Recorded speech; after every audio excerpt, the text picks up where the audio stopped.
کہ آج جب کہ لاٹھی ہمارے سر پہ پڑ چکی ہے، اب ہم سوچ رہے ہیں کہ لاٹھی جو سر پہ پڑ رہی ہے اس کی تکلیف میں کمی کتنی ہونی چاہیے۔ ہم کن کیفیات سے دو چار ہیں کہ ہماری جو نسلیں پیدا بھی نہیں ہوئی ہیں ان آنے والی نسلوں کا بھی ایک ایک بال قرض میں ڈوبا ہوا ہے۔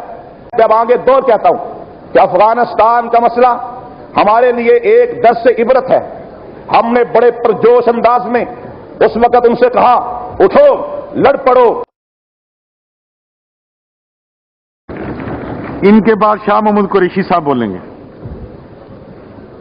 نحمدہ ونصلی ونسلم علی رسولہ الکریم، اما بعد، اعوذ باللہ من الشیطان الرجیم، بسم اللہ الرحمن الرحیم، وَأَعِدُّوا لَهُم مَّا اسْتَطَعْتُم مِّن قُوَّةٍ مِّن رِّبَاطِ الْخَيْلِ تُرْهِبُونَ بِهِ عَدُوَّ اللَّهِ عَدُوَّكُمْ صدق اللہ العظیم۔ جناب اسپیکر، میں آپ کا بے حد ممنون اور مشکور ہوں کہ آپ نے ملک کی خارجہ پالیسی پر بحث کے موقع پر کچھ اپنی معروضات پیش کرنے کا موقع فراہم فرمایا ہے۔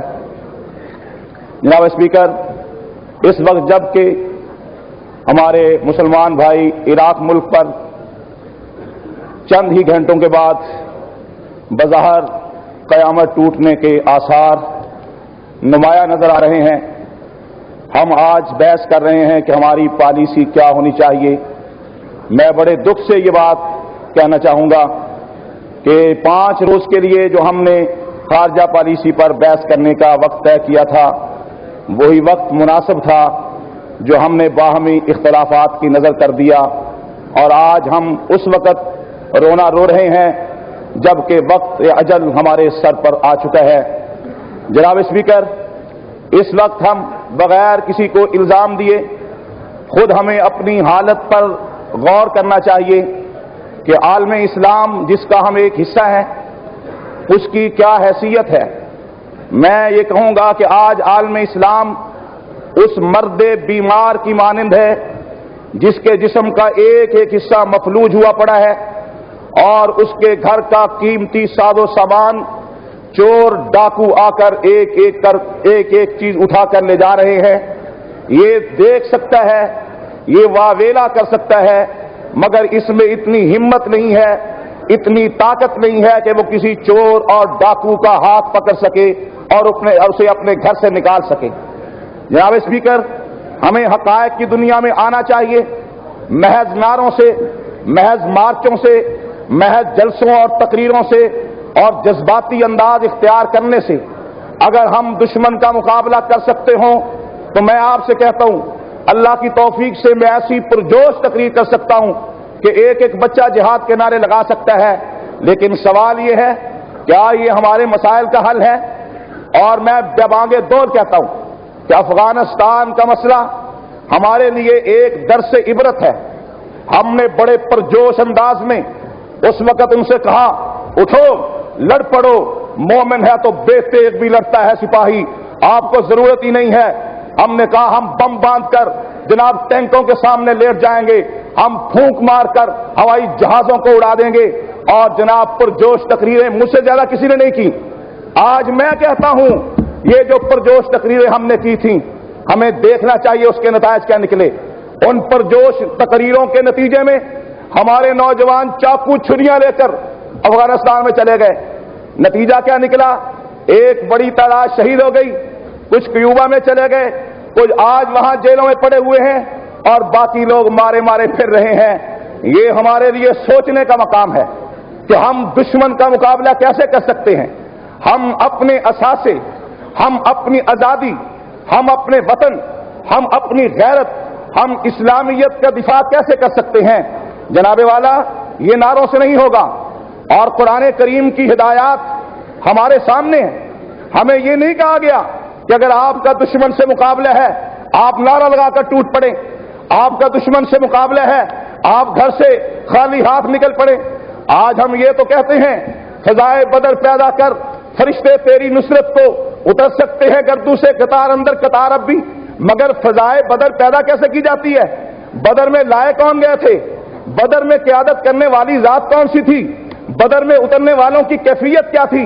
جناب والا، قرآن کریم کی جو آیت مبارکہ میں نے تلاوت کی ہے اس میں اسی بات کی طرف دعوت دی گئی ہے، اے ایمان والو تمہیں اپنے دفاعی انداز میں اتنی قوت اور طاقت حاصل کرنی چاہیے، اتنی تیاری کر لینی چاہیے تمہیں کہ ترہبون بھی عدو اللہ وعدوکم، تمہاری طاقت، تمہاری ہمت اور تمہارے وسائل کی بنیاد پر تم اتنے مضبوط ہو کہ خدا کا دشمن تمہاری قوت اور طاقت کو دیکھ کر خوف زدہ ہو جائے اور اس پر اتنا رعب طاری ہو جائے کہ وہ تمہاری طرف میلی آنکھ سے دیکھنے کی بھی جرات نہ کر سکے۔ آج ہماری حالت یہ ہے کہ ہر میدان میں ہم پیچھے ہیں، علم کا میدان ہو، اقتصادیات کا میدان ہو۔ آج ہم کہتے ہیں ہم نیوکلیئر پاور ہیں، لیکن سوال یہ ہے ہم عالم اسلام کا بازوئے شمشیر زن تو ہیں، لیکن ہم تو قرض کی بیساکھیوں پر کھڑے ہوئے ہیں۔ اگر آپ کے بازو میں طاقت ہے اور تلوار اٹھا سکتا ہے مگر آپ اپنے پاؤں پہ چل ہی نہیں سکتے ہیں تو یہ بازوئے شمشیر زن کیا کرے گا؟ اگر آج ہمارے پاس بظاہر کچھ چیزیں ہیں لیکن سوال یہ ہے ہم عالم اسلام کا جو ایک حصہ ہیں اس وقت ہم کن کیفیات سے دوچار ہیں کہ ہماری جو نسلیں پیدا بھی نہیں ہوئی ہیں ان آنے والی نسلوں کا بھی ایک ایک بال قرض میں ڈوبا ہوا ہے۔ جناب اسپیکر، آج ہم کسی عنوان پر تقریر تو کر سکتے ہیں لیکن سوچنے کی بات ہے آج جن حالات سے ہم دوچار ہیں یہ مصیبت ہم پر کیوں آ پڑی ہے؟ آج حیرت کی بات ہے ہم معجزات کے انتظار میں ہیں۔ ہم چاہتے ہیں اچانک کوئی معجزات رونما ہو جائیں گے۔ ہم معجزات کے انتظار میں رہے افغانستان میں بھی کہ بڑے معجزے رونما ہوں گے، لیکن نہیں، خدا نے آج تک اس قوم کی حالت نہیں بدلی جسے اپنی خود آزادی اور فکر اور جسے خود اپنی حالت بدلنے کی جو ہے وہ فکر نہ ہو۔ ہم نے اپنی حالت کی تبدیلی کے لیے کیا کیا ہے؟ آج حالت یہ ہے کہ مسئلہ عراق کا ہمارے سامنے تھا لیکن ہم خود خلفشار کا شکار تھے۔ ہم نے وہ 5 دن ضائع کیے، ہم نے معمولی باتوں کو اپنی انا کا مسئلہ بنا کر اپنی قومی وحدت کو پارا پارا کیا، اپنے اختلاف اور انتشار کو ہوا دے کر ہم نے یہاں تک اپنا قیمتی وقت ضائع کیا کہ آج جب کہ لاٹھی ہمارے سر پہ پڑ چکی ہے اب ہم سوچ رہے ہیں کہ لاٹھی جو سر پہ پڑ رہی ہے اس کی تکلیف میں کمی کتنی ہونی چاہیے۔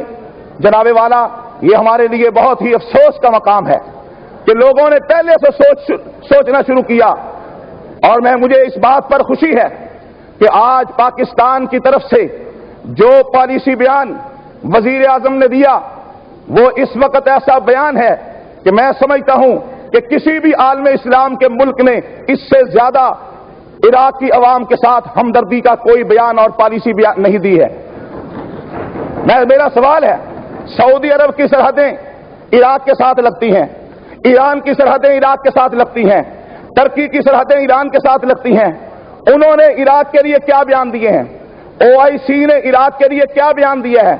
اگر جو بیانات ان کی طرف سے آئے ہیں، پاکستان کا بیان، پاکستان کی پالیسی ان سب سے زیادہ طاقتور اور ان سب سے زیادہ قوت والی پالیسی ہے۔ جن کی سرحدیں لگتی ہیں ان کی حالت یہ ہے بس وہ کہتے ہیں ہم جنگ کے خلاف ہیں۔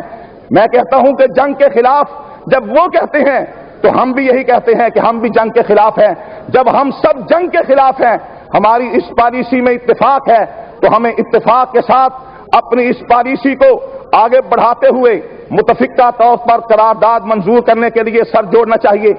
اور میں آج اس وقت یہ کہوں گا، ضرورت اس امر کی ہے، ہماری طرف سے تجاویز اور ایسی سجیشن اور ایسے مشورے پیش کیے جانے چاہیے کہ کیا پاکستان اس حالت میں بھی عراقی عوام پر ٹوٹنے والی قیامت کا راستہ روک سکتا ہے؟ کیا کوئی ایسی شکل، کوئی ایسی صورت کہ اگر خدا نہ خواستہ کوئی ایسا مرحلہ آ ہی جاتا ہے تو وہاں کی عوام کا کم سے کم نقصان ہو؟ میں سمجھتا ہوں اگر پاکستان اس وقت یہ کردار ادا کرے کہ عالم اسلام کو عالم اسلام کے احساس زیاں کو اجاگر کرے، عالم اسلام OIC کو اس بات پر آمادہ کرے کہ وہ عراق اور امریکہ اور عالمی قوتوں کے مابین یہ جو کشمکش قریب سے قریب اور ایک بہت بڑی جنگ کا جو ہے وہ شکل اختیار کرنے والی ہے، بلکہ میں اسے جنگ نہیں کہہ سکتا، جنگ تو ہوتی ہے جب دو طرف سے فوجیں آپس میں مقابلے میں آئے، یہ تو یک طرفہ کارروائی ہے۔ اس یک طرفہ کارروائی کا راستہ روکنے کے لیے ہمیں کیا کرنا چاہیے؟ ہمارے پاس اس یک طرفہ کارروائی روکنے کے لیے بہت ساری چیزیں ہیں۔ جناب والا، نبی پاک صلی اللہ علیہ وسلم کی سیرت سے ہمیں ایسے ایسے اسباق ملتے ہیں ہم وہ سارے بھول جاتے ہیں۔ ابھی میں لائبریری میں جا کر تفسیر قرآن دیکھ رہا تھا، جب 10,000 مشرکین مکہ نے مکہ سے چل کر مدینے کو گھیرے میں لے لیا تو نبی پاک صلی اللہ علیہ وسلم نے یہ نہیں فرمایا ان کو آنے دو، ہاتھوں میں تلوار لے لو، نمٹ لیتے ہیں. آپ نے خندق کھودی. یہ خندق کا کھودنا کیا ہے؟ یہ دفاع ہے، یہ حکمت عملی ہے. اس کے اس وقت ہمیں ضرورت ہے اس بات کی کہ ہم یہاں پر ایسے تجاویز اور ایسے مشورے وزیر خارجہ صاحب کو پیش کریں، اپنی حکومت کو پیش کریں کہ جن کے ذریعے سے عراقی عوام کا نقصان کم سے کم ہو، عراقی عوام پر ہونے والی زیادتیوں کے ساتھ سدباب ہو سکے. اور میں نہیں سمجھتا کہ جب اتنی زیادتیاں ہو جائیں گی پھر ہم روتے رہیں. اور جہاں تک یہ قراردادیں ہیں یہ کمزور لوگوں کا کام ہے. قراردادیں پیش کی جاتی ہیں، سوال یہ ہے کہ وہاں سلامتی کونسل موجود ہے، اقوام متحدہ موجود ہے، ان کے وہاں کے ضابطے پامال کیے جا رہے ہیں جیسے کہ لغاری صاحب نے اشارہ کیا. لہذا میں آپ سے یہی التماس کروں گا کہ ہمیں ضرورت ہے اس بات کی کہ ہم حقائق کو سمجھیں، اپنی کمزوریوں پر قابو پائیں. ہمارے اندر جو انتشار اور افتراق ہے، ہمارے اندر جو ایک دوسرے کو نہ برداشت کرنے کی کیفیت موجود ہے، ہمارے اندر کہ یہ ایک جمہوری ننھی منی جمہوریت کا پودا جو سر اٹھا رہا ہے، ہم اسی پودے کو کاٹنے کے لیے جو آگے بڑھ رہے ہیں. تو جناب والا اگر ہم گھر میں ہی دستوں گریبان رہیں گے، ہم کسی اور کے فائدے کے لیے نہ کچھ سوچ سکتے ہیں، نہ کسی اور بھائی کو کوئی فائدہ پہنچا سکتے ہیں. اپنے اداروں کو مضبوط کیجئے، اپنی خامیوں پر قابو پائیں، اور وہ تمام کی تمام بیماریاں جو آج عالم اسلام اور پاکستان کے جسد میں سرایت کر چکی ہیں، ایک ایک بیماری کے علاج پر توجہ دیجئے. میں سمجھتا ہوں جب ایک صحت مند انسان، ایک طاقتور انسان گھر میں موجود ہو تو کسی کی جرت نہیں ہوتی کہ وہ اس کے گھر میں داخل ہو سکے، اس کے دروازے پہ کوئی دستک نہیں دے سکتا. شکریہ جناب. بہت مہربانی جناب. شاہ محمود